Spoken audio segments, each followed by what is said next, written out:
Many times, a person doesn't know why they are underperforming on their job. They may also be too inexperienced to find a solution to the problem. In addition, some people experience personal difficulties such as illness or family problems that impact their performance. By getting involved in the remediation of performance problems, the manager takes on the role of a coach. The role of the coach is to assist a person in improving their performance. The coach seeks to make the performance problem clear to the employee so that it can be addressed directly. The coach may also seek to boost motivation as a way of giving someone new direction in their work. Coaching is a way of affirming the manager's desire to have the employee continue as a member of the organization. We should not confuse the process of coaching the subordinate with the necessity to make the needed improvements. All employees are held responsible for their results. If a person is performing below expectations, he or she knows that there must be consequences. Therefore, they will make the effort to improve. The most common approach to coaching is to offer the employee a chance to talk about the situation. Through a process of dialogue, the facts of the performance deficit become clear and solutions to the problem are proposed. Here's your narrator to explain why coaching your subordinates to improve their performance is important. As a manager, you cannot afford to have subordinates who are not performing effectively. Many managers choose to stick with an employee if they see a chance for improvement. Coaching is the term used to describe a process of helping a subordinate to improve his or her performance. The manager must realize upfront that coaching requires time. Even when there's an improved performance, coaching remains an ongoing process. There is always a challenge in the interpersonal aspect of correcting performance deficiencies. Many interpersonal skills are required for a coach to be successful. Let's examine the interpersonal skills required for successful coaching. You need to be able to observe on-the-job behavior and describe the situations where undesirable behavior occurred in order to make it clear that there is a problem. You need to be able to give feedback to the subordinate in such a way that it is clearly understood and accepted. You need to ask questions of the subordinate in order to obtain all the relevant facts around a performance problem. And you need to be able to listen with understanding to the side of the story presented by your subordinate. Correcting performance deficiencies is a skill that improves with experience. A commitment to the development of subordinates is a prerequisite. Here is your subject matter expert to explain the coaching process.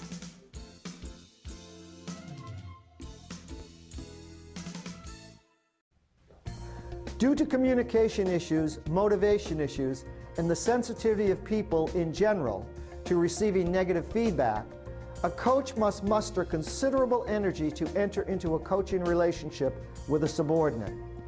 The first step in the process is to observe the performance of someone in enough depth to be able to identify the problem area. The capture of actual performance in the form of a behavior description requires practice. The behavior description must be accurate enough so that the person in question will clearly see your point. If it is not accurate, your communication will be laborious. You should be able to relate the problem performance to its negative impact on the subordinate's goal. In order to prepare for a face-to-face meeting, you will write up coaching interview questions. The questions will allow you to elicit the facts pertinent to understanding the performance problem. In the initial interview, the feedback you give must be given tactfully. Some people cannot handle negative feedback very well. Other people are pleased to get feedback and will use it to improve their performance. The interview begins with a statement of the problem. The behavior description that resulted from your observations should be sufficient to communicate the problem. What follows is a dialogue. The questions used to investigate a performance problem can be open-ended. Give the other person a chance to explain things in their own terms. The skillful use of conversation stimulators such as reflection, restatement, nonverbal behavior, and summarizing will bring out all of the facts.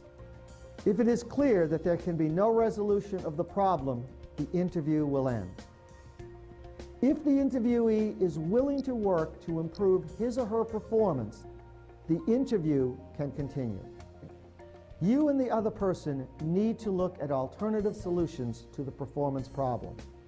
Together, you will agree on a possible solution and a way of measuring success.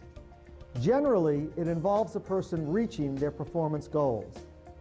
The conclusion of a coaching interview is to obtain the commitment of the other person to the action plan. You will be able to tell if this commitment is genuine. In any case, a follow-up meeting must be scheduled at the end of the interview. Follow-up is an essential part of the coaching process.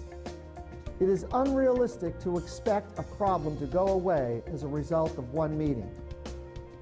Ongoing meetings allow an assessment of progress and performance improvement.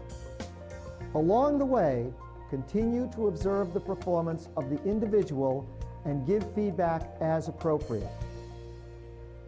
Here is a role play that illustrates the way performance improvement can be attained in the context of the coaching process.